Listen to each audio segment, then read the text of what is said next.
ደረሰብን። ለምንድን ነው ወንድም በወንድሙ ለምን ጨክነው? ሞት እንደዚህ ቀልድ ለመሆነው ለምንድን ነው? ራሴን ማመን አቃተኝ የምር። እንደዚህ ወጣቶች ለምንድን ነው እንደ ቅጠል የሚረግፉብን?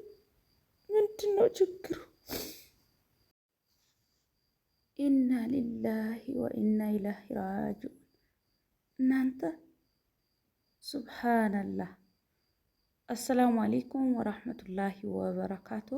ውድና የተከበራችሁ ቤተሰቦቼ ከእንደዚህ አይነት ክስተት ከእንደዚህ አይነት ድንገተኛ ሞት አላህ ይጠብቃችሁ። ወጥቶ ከመቅረት አላህ ይጠብቃችሁ። ይሄ ዱንያ ይሄ ናት። ዱንያ ማለት እቺ ናት።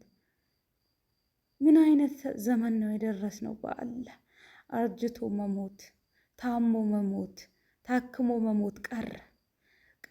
ሞት እንደ ቀልድ ታየ። ጭካኔ በዛ። ቴዲ ምን ሆነ? ሰሞኑ በዚህ ቪዲዮውን እንደዚህ እያወራ ነበር። ምን ነካው? ፊቱን ማህዲያት ላይ ሻሂ ጋህዋ እየሰራሁ ብሎ ተሰደደ፣ ተይዞ ገባ፣ ባህር ላይ ሄደ። ሞተ ሲባል በምንስ እንመን? እውነትም ነው? እኔ አላምንም። በነገራችሁ ላይ ሁሌም አዲስ ነው ሞት። ነገም ሌላ ቢከሰት አዲስ ይሆንብናል። እኔ ምለውን ጠፋብኝ። ባላቀው ይሻለኝ ነበር። ይሄ ከርታታ ወይኔ። ለቤተሰቦችህ መጽናኛ፣ ለእናትህ መጽናኛ ይስጣት። እኔ ማቀው ያው እንዳያችሁም እንደሰማችሁ በብሬክስ ነው የምናውቀው። እንደ ማንኛውንም ሰው ሚዲያ ላይ እናውቀዋለን። ዛሬ በሞት ስናጣው መጽናኛ ለቤተሰቦቹ ተመኘሁኝ። ከእንደዚህ አይነት ክስተት ከእንደዚህ አይነት ድንገተኛ ሞት አላህ ይሰውረን።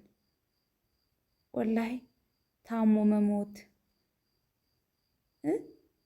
እኔ ወላሂ በቃ አላቅም።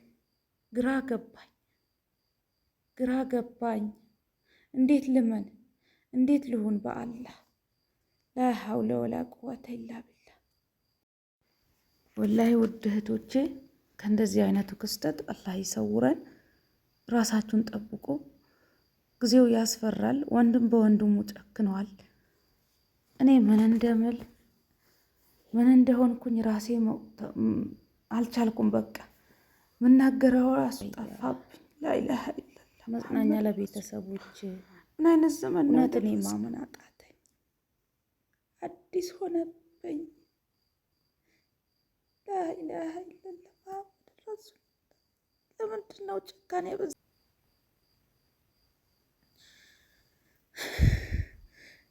አለቀናችን አይሆንም ማንኛውንም ነገር ግን እንደዚህ መጨካከል ብዙ መረጃ የለም። እንደሰማነው ያው መጀመሪያ ላይ ሰሞኑ በስንት ቀናት በፊት መጥቶ ነበር። ጋዋሻ እየሰራውኝ ነው አለ። ህይወት አልሆነውም። ገና ተሰደደ፣ ገና ቤት ገባ። ላኢላሀ ኢለላህ ሙሐመድ ረሱል። እኔ ማመን አቃተኝ። ሀቂቃ ወላሂ ማመን አቃተኝ። ለራሴ ፈራሁ ወላሂ። ላሐውለ ወላ ቁወተ ኢላ ቢላህ። መጽናኛ ለእናትህ። ወይኔ እናትህ ግን ይቀርብኝ ይሻላል።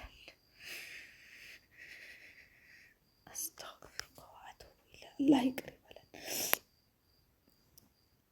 ያየህ አላህ ነው፣ ገዳይም አላህ ነው። ቀኑ ያልደረሰ አይሞትም። በምንም ይወጣል ወይ ቀኑ ደርሶ ነው። ቴዲ ራያ ግን ሰው ከሆነ ምን ያገኛል? ይሄ ወጣት ረግፎ ምን ያገኛል? እስኪ የሱም አለው እኮ ግማሹ በጩቤ ተገድሎ ነው፣ ግማሹ ብዙ ነገር ይመጣል።